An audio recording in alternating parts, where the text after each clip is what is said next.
Hey guys, स्वागत है आपका स्टडी फॉर नौकरी चैनल पे। और आर एस खुरमी के ऑब्जेक्टिव्स के सॉल्यूशंस को डिस्कस कर रहे थे स्टीम बॉयलर और स्टीम इंजन के लिए। 10th लेक्चर है ये। किसी भी एग्जाम्स की तैयारी करें, बुक बहुत ज़्यादा इंपॉर्टेंट है। इस पर मैं ऑलरेडी वीडियो बना चुका हूँ, why should I solve R S खुरमी। इसको आप यूट्यूब पे सर्च करेंगे तो ये वीडियो मिल जाएगा। इसको देखिए किस तरीके से डायरेक्ट क्वेश्चन इस बुक से आए हुए हैं, without data change, without language change. तो डायरेक्ट क्वेश्चंस आपको इस बुक से मिल जाते हैं, इसलिए बहुत ज़्यादा इंपॉर्टेंट है आने वाले किसी भी एग्ज़ाम की आप तैयारी करें। इस टेलीग्राम चैनल पे इस वीडियो की आपको नोटिफिकेशन मिल जाएगी, और जितनी भी वीडियोस इस चैनल पे अपलोड होती है सबकी नोटिफिकेशन आपको यहाँ पे मिल जाएगी। ये सारे टॉपिक हम ऑलरेडी कवर कर चुके हैं, जिसमें है engineering mechanics, strength of material, fluid mechanics, hydraulic machines, thermodynamics. काफ़ी ज़्यादा इंपॉर्टेंट है, जिसमें से स्ट्रेंथ ऑफ मटेरियल और फ्लूइड मैकेनिक्स और थर्मोडायनेमिक्स तो आपको पता ही है कितना ज़्यादा इंपॉर्टेंट है।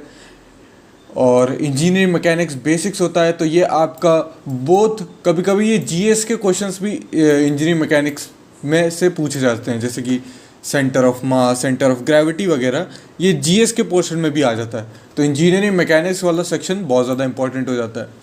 ओके, इसके अलावा अगर आप थ्योरी ऑफ मशीन पे वीडियो चाहते हैं तो मैंने RCFL के लिए जो मोस्ट इम्पॉर्टेंट क्वेश्चन की सीरीज़ बनाई थी, तो उसमें मैंने टॉपिक वाइज भी वीडियोस बनाए थे, जिसमें मैंने थ्योरी ऑफ मशीन कवर किया है। ओके, इसके अलावा मैंने प्रोडक्शन इंजीनियरिंग कवर किया है, और मैंने मशीन डिज़ाइन भी कवर किया है। तो कई सारे टॉपिक मैंने पर्टिकुलरली अलग से भी कवर किए हुए हैं। इसके अलावा इंजीनियरिंग मटेरियल्स पे मेरी ऑलरेडी एक सीरीज़ है, NLC वाइजेक स्टील की क्लासेस के नाम से। तो उसमें मैंने थ्योरी प्लस क्वेश्चंस दोनों ही तरीके से इंजीनियरिंग मटेरियल्स को कवर किया, तो बहुत ज़्यादा इंपॉर्टेंट है वो सब। आप देखिए अलग अलग नाम से, जैसे अलग अलग NLC की क्लासेस, फिर SSC JEE previous year questions भी मैंने डिस्कस किए हुए हैं। आप लोग अगर ऐसे देखेंगे ना, NLC पे सर अलग से क्लास लाओ या फिर RCFL पे अलग से क्लास लाओ, देखिए मैकेनिकल इंजीनियरिंग का सिलेबस सेम ही होता है। तो मैं आपको अलग अलग क्लासेस लाके कुछ अलग नहीं पढ़ा दूंगा, होंगे उसमें क्वेश्चन सेम्स, बाकी हाँ थोड़ा बहुत डिफरेंट रहेगा कि एग्ज़ाम के पैटर्न पे डिफ़र कर जाएगा, पर मोर और लेस क्वेश्चन सेम रहते हैं। क्योंकि वही जो चीज़ है, मैंने how to prepare for upcoming mechanical engineering exam, इसको आप यूट्यूब पे सर्च करेगा, आपको मेरा ही वीडियो मिल जाएगा।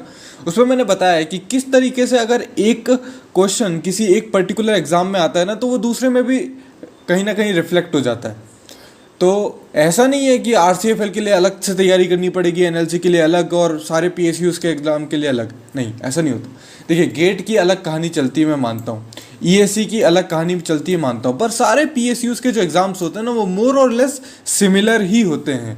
ओके, तो अगर आप जितने भी वीडियोस मैंने मैकेनिकल इंजीनियरिंग पे बनाए हैं, उन सारे क्वेश्चंस को अगर आप सॉल्व कर लेंगे या वीडियोस को देख ही लेंगे अच्छे से और उसको रिमेंबर करेंगे, तो मेरे ख्याल से 2,500-3 हज़ार के आसपास क्वेश्चन है, और इतने क्वेश्चंस की कर लेना प्रैक्टिस इनफ हो जाएगा आपके लिए, सब कुछ कवर हो जाएगा, कुछ भी नहीं बाकी रह जाएगा। तो उसको देखिए और दोस्तों में शेयर कीजिए। खैर 185 तक क्वेश्चंस हम ऑलरेडी कवर कर चुके हैं, 186 से चालू करेंगे। वैल्यू ऑफ डायग्राम फैक्टर, तो मैंने बताया था जो एक्चुअल डायग्राम होगा उसका रेशियो थ्योरेटिकल डायग्राम से, या एक्चुअल मीन इफेक्टिव प्रेशर का ratio theoretical mean effective pressure से, एक्चुअल वर्क डन का रेशियो थ्योरेटिकल वर्क डन से, उसे कहते हैं डायग्राम फैक्टर। ठीक है, तो ये काय पे डिपेंड करेगा, ये डायग्राम जो बनेगा वो आपका इनिशियल कंडीशन भी होंगी उसमें, है ना, और pressure of initial pressure of the steam भी उसमें होगा, बैक प्रेशर वगैरह, ये सारी चीज़ें इंक्लूडेड होंगी, उन सब पे डिपेंड करेगा। तो डायग्राम फैक्टर की जो वैल्यूज़ होती है वो 0.65 से लेके 0.9 तक वेरी करेगी। अच्छा, डायग्राम फैक्टर और जो दो टाइप के हो गए, मतलब एक एक्चुअल और जो दूसरा हो गया हमारा थ्योरेटिकल, उसमें डिफरेंस कहाँ आता है? तो जो डिफरेंस आएगा ना, वो आपके जो वॉल्व के खुलने बंद होने में जो टाइम लगता है उसके कारण कुछ डिफरेंस आता है, कुछ वॉल्व में लॉसेस होते हैं, फ्रिक्शन वगैरह, तो या लीकेज वगैरह कुछ हो गया, तो इस कारण से ये जो डायग्राम है ये डिफर करते हैं। ठीक है, दोनों डायग्राम थ्योरेटिकल और एक्चुअल। तो वो जो इंजन का डिज़ाइन है, जो वॉल्व की एफिशिएंसी है, अगर लीकेज नहीं हो रहा है तो वो 0.9 तक जाएगा। ठीक है, फ्रिक्शन को तो आप एलिमिनेट नहीं कर पाएंगे ऑल्दो, पर लीकेज विकेज हटा देंगे तो 0.9 तक जाएगा, पर ज़्यादा होगा तो 0.65। तो ये आपकी एक एवरेज वैल्यू रहेगी। ठीक है, तो देखिए अब इसमें देखिए क्वेश्चन को, एक्चुअल जो होगी वैल्यू वो थ्योरेटिकल से तो कम होगी ना, थ्योरेटिकली प्रेशर ज़्यादा होगा, एक्चुअल कम होगा। और डायग्राम फैक्टर की जो वैल्यू है वो आपकी 0.65 से लेके 0.9 तक की वेरी करेगी, ठीक है। यानी कि अगर इससे मैं कोई वैल्यू मल्टीप्लाई करूँगा तो वो इस वैल्यू से कम आएगी, मतलब थ्योरेटिकल जो है, एक्चुअल जो है पी एक्चुअल, वो मेरी पी एम से तब कम आएगी जब उसमें के मल्टीप्लाई होगा, है ना। तो इस तरीके से भी कर सकते हैं, बाकी याद भी रख लो, लॉजिक मैंने बता दिया। The actual power generated in engine, तो एक्चुअल पावर जनरेटेड इंजन के सिलेंडर में जो होगी ना उसे कहेंगे इंडिकेटिव पावर, डायग्राम एफिशिएंसी, जो डायग्राम जो निकलेगी, है ना। उसके बाद ये इंडिकेटिव पावर फिर ये जो पिस्टन से फिर पिस्टन रॉड पे जाएगी, पिस्टन रॉड से क्रॉस हेड से सिलेंडर, कनेक्टिंग रॉड से फिर क्रैंकशाफ्ट, और क्रैंकशाफ्ट पे जो मिलेगी वो हमारी क्या होगी, ब्रेक पावर होगी, ठीक है। और ये क्वेश्चन देखते हैं फिलहाल। For the same length of stroke speed of the crankshaft piston speed, जो डबल एक्टिंग की जो होगी कंपैरिजन टू सिंगल एक्टिंग, वो आपकी डबल होगी, ठीक है, ट्वाइस हो जाएगी। Actual power supplied to engine crankshaft, तो क्रैंकशाफ्ट पे क्रैंक पे जो मिलेगी वो हमारी हो जाएगी ब्रेक पावर। और बीपी का ब्रेक पावर का जो रेशियो होगा इंडिकेटिव पावर से आईपी का, वो हो जाएगी हमारी मैकेनिकल एफिशिएंसी, ठीक है। और आईपी जो होगी वो नथिंग बस आईपी में जो फ्रिक्शन लॉसेस होंगे, ठीक है, आईपी में जो फ्रिक्शन लॉसेस होंगे, इंडिकेटिव पावर में अगर फ्रिक्शन लॉसेस माइनस कर देंगे तो वो ब्रेक पावर आ जाएगा, ठीक है। Beside mean effective pressure, the data required to determine the indicative power, indicative power आपको सिलेंडर में मिलेगी, ठीक है, सिलेंडर में मिलेगी। तो आपको कभी भी पावर निकालनी है, वर्क डन निकालना है, तो हम बोलते हैं पीडीवी ले लो, ठीक है। डीवी क्या हो जाती है, स्वेप्ट वॉल्यूम हो जाती है, ठीक है, स्वेप्ट वॉल्यूम, ठीक है। जब पावर निकालनी है तो पर सेकेंड हो जाएगी। अब प्रेशर पर सेकेंड तो कुछ नहीं होता, पर वॉल्यूम पर सेकेंड यानी कि वॉल्यूम फ्लो रेट आ जाएगा, वॉल्यूम फ्लो रेट। तो वॉल्यूम फ्लो रेट क्या होगा, area into length of stroke into n/60, ठीक है, n/60। n क्यों, क्योंकि n जो है ये आरपीएम रिवॉल्यूशन पर मिनट में होगा, और उसको 60 से डिवाइड कर दूंगा तो ये मुझे मीटर क्यूब पर सेकेंड में मिल जाएगी ऐसा यूनिट में, ठीक है। तो मुझे क्या क्या चाहिए होगा, एरिया निकालने के लिए मुझे π/4d² चाहिए होगा, है ना, सिलेंडर का एरिया π/4d², तो पिस्टन का डायमीटर चाहिए होगा। नेक्स्ट और क्या चाहिए होगा मुझे, फिर L जो है वो मेरा लेंथ ऑफ स्ट्रोक हो जाएगा, वो मुझे चाहिए होगा, और स्पीड ऑफ रोटेशन, तो मेरा सी ऑप्शन करेक्ट हो जाएगा। Next, the ratio of brake power to indicative power, brake power और इंडिकेटिव पावर को मैकेनिकल एफिशिएंसी कहेंगे, ठीक है। Ratio of heat equivalent to brake power, तो ये क्या हो जाएगी, ब्रेक थर्मल एफिशिएंसी, ठीक है। और यहाँ पे ब्रेक पावर की जगह आप इंडिकेटिव पावर कर दोगे तो वो हो जाएगी आपकी इंडिकेटिव थर्मल एफिशिएंसी, वो हो जाएगी हीट टू इंडिकेटिव पावर, यानी कि 95 का सी ऑप्शन हो जाएगा, ठीक है। रिलेटिव एफिशिएंसी क्या होगी, तो थर्मल एफिशिएंसी रैंकाइन एफिशिएंसी का जो रेशियो होगा वो आपका रिलेटिव एफिशिएंसी होगी। ये आपको याद ही रखना पड़ेगा ना, कुछ टर्म्स हैं ऐसे ही डिफाइन किए गए।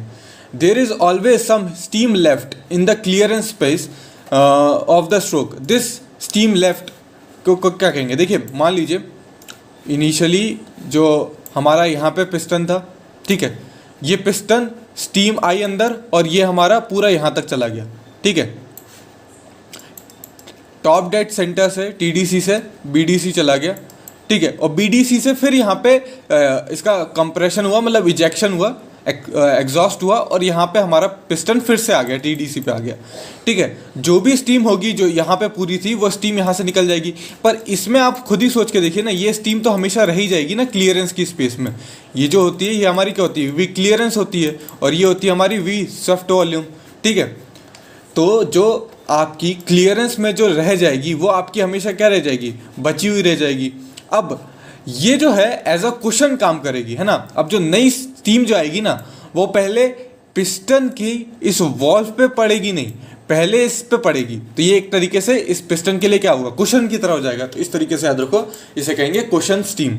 97 का डी हो जाएगा।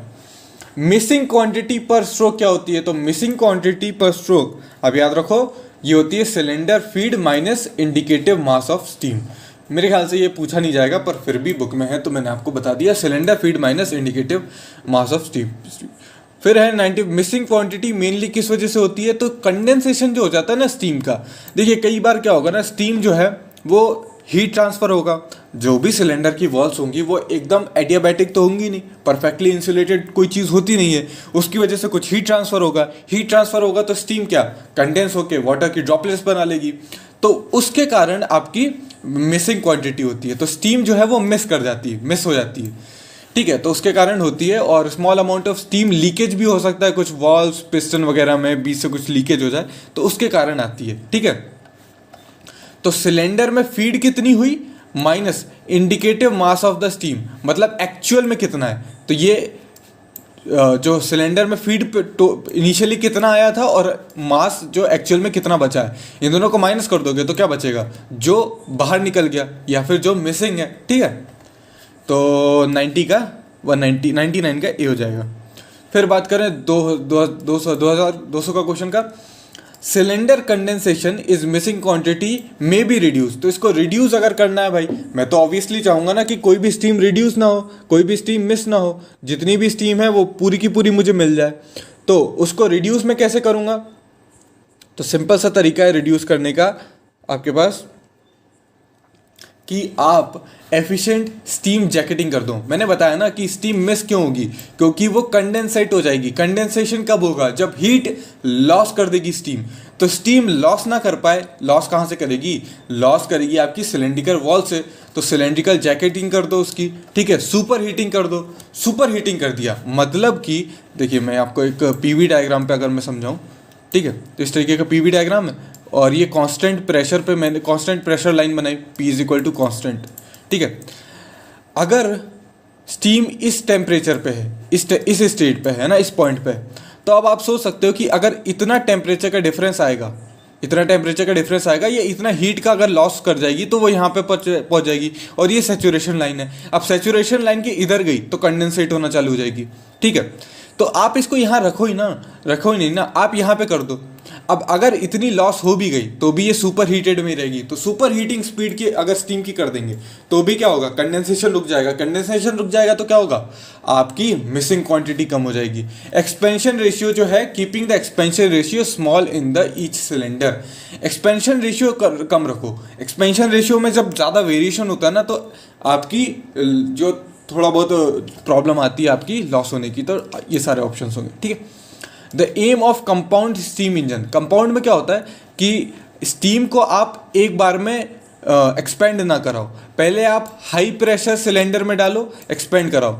फिर जैसे कि अपन ने उसमें नहीं देखा था, जब मैंने बॉयलर पढ़ाया था तो मैंने शायद बताया होगा आपको कि, या फिर हम ऐसे भी करते हैं, रीहीटिंग वगैरह कर देते हैं या फिर कंपाउंडिंग कर देते हैं। उसमें क्या कहते हैं कि यहाँ से हमने स्टीम लाया और पहले उसको हाई प्रेशर पे हमने हाई प्रेशर टरबाइन में एक्सपेंड कराया, फिर उसको फिर से रीहीट कर देते हैं और फिर लो प्रेशर टरबाइन में ले आते हैं। ऐसा हम करते थे ना पावर प्लांट के टॉपिक में, ठीक है। वैसे ही कुछ चीज़ें रीहीट नहीं कर रहे हैं, बस यहाँ पे हाई प्रेशर टरबाइन पे रखी और जो नेक्स्ट वाली चीज़ है इतनी, वो हम ले आ रहे हैं लो प्रेशर। यहाँ पे टरबाइन नहीं है, यहाँ पे क्या है, इंजन है, ठीक है।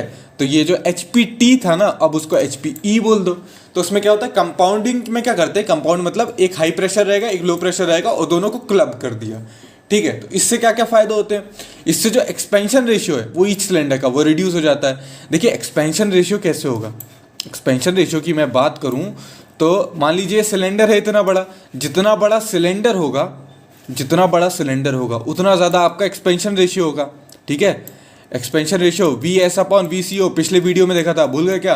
तो जितनी ज़्यादा स्विफ्ट वॉल्यूम होगी, स्विफ्ट वॉल्यूम जितनी ज़्यादा होगी उतना ज़्यादा आपका एक्सपेंशन रेशियो होगा। स्विफ्ट वॉल्यूम का फॉर्मूला क्या होता है, π/4 d² × L। मतलब कि अगर सेम एरिया है तो आपको लेंथ बढ़ानी पड़ेगी, ठीक है। तो इतना बड़ा सिलेंडर बनाना पड़ेगा मुझे। पर अगर मैं कंपाउंडिंग कर देता हूँ, कंपाउंडिंग कर दूंगा तो मैं इसका स्ट्रोक कम कर लूँगा, ठीक है। वो कैसे होगा वो भी मैं आपको एक तरीके से बता देता हूँ, ठीक है। पहले मैं बता देता हूँ, तो आपका लेंथ ऑफ स्ट्रोक कम हो जाएगा, एक्सपेंशन रेशियो कम हो जाएगा। एक्सपेंशन रेशियो कम कर दिया हमने, लेंथ ऑफ स्ट्रोक कम कर दिया, है ना। तो ये VS कम हो गया तो एक्सपेंशन रेशियो कम हो गया, लेंथ ऑफ स्ट्रोक भी कम हो गई। और reduce the temperature range in the cylinder, temperature range कैसे, T2/T1 इज इक्वल टू, मान लो कोई पॉलीट्रोपिक प्रोसेस होगी तो वो हो जाएगा P2/P1 की पावर Γ-1/Γ, या फिर कोई पॉलीट्रॉपिक प्रोसेस होगी तो n रख दो गामा की जगह। तो अगर प्रेशर वॉल्यूम और is equal to V2 by V1 की पावर गामा -1 या n-1, वॉल्यूम का रेशियो अगर कम हो गया तो टेम्परेचर का रेशियो भी अपने आप कम हो जाएगा, तो टेम्परेचर रेंज भी सिलेंडर की कम हो गई, ठीक है। और ये मैं बता देता हूँ एक चीज़ और यहाँ पे, ठीक है। देखिए जितनी भी अब हम बोल रहे थे कि हाई प्रेशर सिलेंडर से लो प्रेशर सिलेंडर में हम ले जाएंगे स्टीम को, ठीक है। पर जितनी स्टीम का मास यहाँ रहेगा उतना ही मास यहाँ पे भी रहेगा, ठीक है। अगर मैं यहाँ पे बोलूँ PV is equal to MRT, वैसे ऐसा सुपर हीटेड के लिए जब तक बोला ना जाए तब तक लगाना मत, पर फिर भी मैं लगा रहा हूँ। तो अगर मैं बोलूँ PV is equal to MRT होता है, ठीक है, ये आपको इक्वेशन पता ही है। मास फ्लो रेट क्या होगा? मास फ्लो रेट होगा मास फ्लो रेट, तो हो जाएगा मास फ्लो रेट आपका density into volume flow rate, ठीक है। Volume flow rate, volume flow rate आपका क्या होता है π/4 d² L इंटू n/60, ये वॉल्यूम फ्लो रेट। और रो क्या होगा? रो हो जाएगा mass by volume, mass by volume, तो इधर क्या हो जाएगा P/RT is equal to mass by volume, और ये क्या होगा मेरा रो, तो मैं इधर रख देता हूँ तो मास फ्लो रेट की जगह तो P/RT, ठीक है। ये मेरा कांस्टेंट रहेगा, है ना, जितना मास यहाँ उतना वहाँ, मतलब ये कांस्टेंट रहेगा C। अब मेरे दोस्तों देखो, अगर हाई प्रेशर होगा, प्रेशर हाई है मतलब ये ज़्यादा है, तो फिर जो डायमीटर है वो कम हो जाएगा, है ना, d²। यहाँ पे देखो ना PH जो है वो इनवर्सली प्रोपोर्शनल है 1/d² से, ठीक है। तो यहाँ पे 1/d² L से, ठीक है, d² L भी ले लो। तो मतलब हाई प्रेशर जहाँ पे होगा जिस सिलेंडर में, वहाँ पे डायमीटर कम होगा या लेंथ स्ट्रोक कम होगी, ठीक है। तो ये इनवर्सली प्रोपोर्शनल होता है, ठीक है। ये मैं अभी बता दे रहा हूँ, इस क्वेश्चन का रिलेटेड नहीं है, आगे आएगा, ठीक है। अब देखो शायद यही क्वेश्चन है। In a compound the first stage expansion is carried out in high pressure. मैंने जैसा बताया पहला स्टेज जो होगा एक्सपेंशन का वो हाई प्रेशर सिलेंडर में होगा, और जो लास्ट एक्सप्रेशन होगा वो आपका लो प्रेशर सिलेंडर में होगा। डायमीटर हाई प्रेशर सिलेंडर का और लो प्रेशर सिलेंडर का क्या होगा? तो हाई प्रेशर सिलेंडर का जो होगा वो कम होगा, लेस देन होगा, क्योंकि इनवर्सली प्रोपोर्शनल है, ठीक है। ये यहाँ से हो जाएगा। By compounding the expansion of the steam in 2 or more cylinder, the expansion ratio, तो expansion ratio क्या होता है? डिक्रीज करता है, 203 का C हो जाएगा। देख रहे हो किस तरीके से मैंने आपको पूरा डिराइव करके बता दिया, किस तरीके से चीज़ें आती है। और कोई भी अगर आप RS खुरमी के सॉल्यूशंस किसी भी चैनल पे देखोगे ना, वो डायरेक्ट आपको बताएगा उसने क्या है, उसने बुक की फ़ोटो खींच के रखी है या उसके पास PDF है, और वो उतनी सी जगह में जितनी बुक में जगह है, आप देख लो बुक खरीद के या बुक की PDF डाउनलोड करके अगर मिल जाए तो उतनी सी जगह में आपको एक्सप्लेन करते हैं। मैंने हर एक क्वेश्चन यहाँ पे टाइप करके रखा है, और मेरे पास बहुत सारी स्पेस है, मैं आपको कुछ भी लिख के डायग्राम बना के समझा सकता हूँ। तो इससे अच्छा एक्सप्लेनेशन मुझे नहीं लगता आपको कहीं और मिलने वाला है। खैर 204 क्वेश्चन की बात करूं, by compounding the expansion of the steam in 2 cylinder the length of stroke, तो लेंथ ऑफ स्ट्रोक क्या हो जाएगी? ये भी डिक्रीज कर जाएगी, है ना, जैसे कि मैंने पहले बताया। फिर है in compound steam engine the temperature range of the cylinder reduce, तो ये भी मैंने डिस्कस किया था, टेम्परेचर रेंज भी आपकी कम हो जाएगी। A compound steam engine requires heavier flywheel, तो देखो कंपाउंड स्टीम इंजन में क्या होगा कि देखो जो स्टीम के जो इंजन होते हैं ना, स्टीम इंजन जो होते हैं वो एक्चुअली ऐसे नहीं लगाए जाते कि एक के बाद एक, तो उनके बीच में क्या होता है ना कि मैं आपको कैसे बताऊं, चलो बताता हूँ। जैसे कि ये सिलेंडर है, ये एक सिलेंडर है, ठीक है, और यहाँ से एक पिस्टन की रॉड जाएगी, फिर वो कनेक्टिंग शाफ्ट से जाएगी, क्रैंक में जाएगी, ठीक है। दूसरा सिलेंडर, और ये क्रैंक है मेरी, ठीक है। अब ये क्रैंक की जगह इसको मान लो एक गोल सा रहेगा, ठीक है, ये क्रैंक है, और ये भी इसमें रिम भी लगी हुई है ना, और दूसरा सिलेंडर ऐसा रहेगा, ठीक है। इसकी ये पिस्टन रॉड निकली हुई है, ये कनेक्टिंग रॉड है ना, और कनेक्टिंग रॉड इस तरीके से, और ये क्रैंक से लगी हुई है। अब देखो कंपाउंड में क्या होता है, मैंने बताया एक हाई प्रेशर होगा, एक लो प्रेशर होगा, और भी बीच के मीडियम प्रेशर भी हो सकते हैं। चलो एक मैं इधर भी बना देता हूँ, ये पिस्टन लगा हुआ है, ये कनेक्टिंग रॉड है, और यहाँ पे इस तरीके से। अब देखो क्या होगा ना कि जब ये पिस्टन यहाँ जा रहा होगा तो आपको नहीं लगता कि यहाँ पे एक फोर्स लगेगा, इस पिस्टन का एक कंपोनेंट इस डायरेक्शन में जाएगा, एक कंपोनेंट इस डायरेक्शन में जाएगा, यहाँ पे अनबैलेंस्ड फोर्स जन्म लेंगे, ठीक है। पर अगर आप ऐसे बहुत सारे इंजन लगा दोगे ना, तो ये पिस्टन जब इधर जा रहा होगा तो ये वाला जो फोर्स F है और ये वाला जो फोर्स F है ये एक दूसरे को काउंटर बैलेंस कर देंगे। तो काउंटर बैलेंस जब कर देंगे तो फ्लाईव्हील की तो ज़रूरत ही नहीं रह गई ना। फ्लाईव्हील क्या करता है, फ्लाईव्हील क्या करता है, जब ज़्यादा फोर्स आ रहा होगा, ज़्यादा टॉर्क आ रहा होगा, जब फोर्स ज़्यादा आएगा तो टॉर्क भी ज़्यादा आएगा, तो वो क्या करेगा, स्टोर कर लेगा, और जब कम होगा तो वो दे देगा। पर यहाँ पे ज़्यादा फोर्स, जब ज़्यादा टॉर्क की तो आएगा ही नहीं ना। क्यों, जब ये वाला फोर्स ज़्यादा होगा तो हो सकता है आपका ये वाला फोर्स कम हो, ठीक है, यहाँ से भी फोर्स आएगा, ऐसे बहुत सारे रहेंगे, तो क्या होगा ना, जब एक कम आएगा तो दूसरा ज़्यादा आ जाएगा, जब दूसरा ज़्यादा आएगा तो कम हो जाएगा। तो अपने आप ये फोर्सेस एक दूसरे को काउंटर बैलेंस करते रहेंगे और आपको यूनिफॉर्म टॉर्क मिलेगा, यूनिफॉर्म फोर्सेस मिलेगा। तो हैवियर फ्लाईव्हील की रिक्वायरमेंट सप्रेस हो जाएगी, आपको हैवियर फ्लाईव्हील नहीं लगाना पड़ेगा। फ्लाईव्हील लगाना कभी भी हम नहीं चाहते, एज अ मैकेनिकल इंजीनियर या एज अ कोई भी आप फ्लाईव्हील लगाना नहीं चाहोगे। क्यों, एक तो अलग से मैं फ्लाईव्हील लगा रहा हूँ, अलग से मटेरियल यूज़ कर रहा हूँ, फिर फ्लाईव्हील लगा के मैं अपनी जो कार है या जो भी इंजन है उसका वेट बढ़ा रहा हूँ। मैं कभी भी नहीं चाहूँगा कि मेरी जो कार है या कोई भी जो मेरा ऑटोमोबाइल है उसका वेट बढ़े। ज़्यादा वेट बढ़ेगा तो उस वेट को भी तो मुझे कैरी करना है, तो मेरी इकोनॉमी घट जाएगी। तो हम कभी नहीं चाहते कि हम फ्लाईव्हील लगाएं, हमारी मजबूरी है फ्लाईव्हील लगाना, ठीक है, खुशी नहीं होती हमें फ्लाईव्हील लगा के। फ्लाईव्हील हम चाहेंगे जितना छोटा हो, जितना कम मास का हो, उतना ज़्यादा अच्छा। इसीलिए जो कार्स आती है ना उसमें हम मल्टी सिलेंडर यूज़ करते हैं, ठीक है। मल्टी सिलेंडर इसीलिए यूज़ करते हैं। मल्टी सिलेंडर का कॉन्सेप्ट क्या होता है, फ्लाईव्हील की जो रिक्वायरमेंट है वो सप्रेस हो जाएगी, बड़े बड़े सिलेंडर नहीं लगाने पड़ेंगे। मैंने बताया ना कंपाउंडिंग कर दिया अपन ने, तो क्या हो गया, छोटे छोटे सिलेंडर लगाने पड़ेंगे। छोटे छोटे सिलेंडर हम लगा लेंगे, बड़े बड़े सिलेंडर नहीं लगा पाते, दिक्कत आती है। कार को कॉम्पैक्ट भी तो बनाना है, कार को बस थोड़ी ना बना दोगे। तो ये सारी चीज़ें होती हैं, तो सारी चीज़ें जुड़ी हुई हैं, ठीक है। कंपाउंड स्टीम इंजन जो फ्लाईव्हील का जो कंसेप्ट यहाँ पे लगेगा वही चीज़ वहाँ पे लगेगी। तो हैवियर फ्लाईव्हील देना पड़ेगा क्या, नहीं, तो यहाँ पे बी ऑप्शन हो जाएगा, 206 का B. Which of the following statement is correct for compound steam engine. तो कंपाउंड स्टीम इंजन में क्या होता है, बोल रहा है कि cost of the engine for the same power जो है मोर होगी, तो मोर नहीं होती, कम होती है। क्यों, फ्लाईव्हील जैसी जो रिक्वायरमेंट है उसको हम सप्रेस कर लेते हैं। सिलेंडर बहुत बड़ा नहीं बनाना होता, छोटे छोटे सिलेंडर बना के काम हमारा हो जाएगा। Forces in the working part are increase, मैंने बताया फोर्सेस तो आपके कम हो जाएंगे, इंटरनल बैलेंसिंग हो जाएगी, और फोर्स जो डिस्ट्रीब्यूटेड रहेंगे, ठीक है।